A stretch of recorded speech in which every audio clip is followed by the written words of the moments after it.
अकोला शहरातील मध्यवर्ती bus stand आगार क्रमांक 2 मध्ये सिमेंट कॉन्क्रीट व बस स्टँडचे नूतनीकरणाचे काम सुरू करण्यात आले असून त्या अनुषंगाने अकोला आगार क्रमांक 2 मधील बसगाड्या या अकोला आगार क्रमांक 1 जुने बस स्टँड टावर येथून सोडण्याचा निर्णय एसटी महामंडळाने घेतला आहे।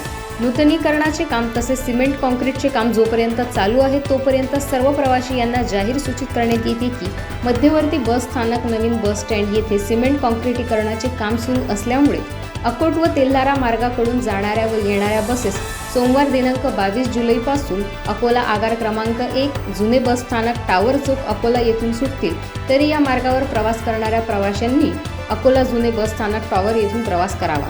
दरम्यान अकोला छिंदवाडा, अकोला परतवाडा, अकोला अकोट अकोला, दहीहंडा दर्यापूर अकोला, मनपदा भांबिरी तेल्हारा अकोला, नेर पंचगव्हाण तेल्हारावरील आगार क्रमांक 1 येथे गाड्या उपलब्ध राहतील।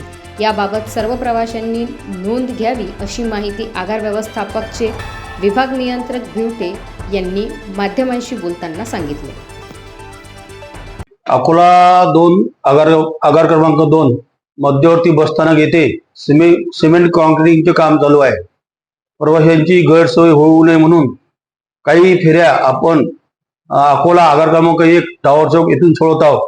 त्यामध्ये मुख्यतः अकोट मार्गावरील अकोट अकोला, अकोला परतवाडा, अकोला तेल्हारा मार्गे मनपदा, अकोला तेल्हारा मार्गे पंचगव्हाण, अकोला छिंदवाडा तसेच अकोला दहीहंडा दर्यापूर या फेऱ्या आपण दिनांक 22/7/2024 पासून जुने बसस्थानक टावर चौक अकोला या बसस्थानकावरून सोडण्यात येत आहेत।